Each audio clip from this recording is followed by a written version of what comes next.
Ayan, so ngayon makikita natin kung gaano kaganda at kalinis ang banyo dito sa Japan. Kung makikita niyo po, ito po ay hindi private na banyo, ito po ay public toilet. Tingnan niyo po kung gaano kaganda. So yan, kung bakit po tayo ngayon nagkaroon ng smart toilets Philippines is dahil dito.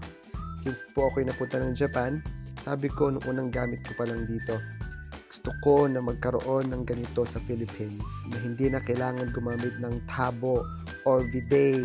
Sa amin wala pang bidet dati, tabo-tabo lang. So ngayon, hindi na tayo gagamit ng mga tabo. Ayan. So phase out na natin o itapon na natin yung mga old school natin na ditabo. Ayan. So yun po ay ang desire ko po is mabigay ito sa ating mga household and house owners ng murang-mura lang.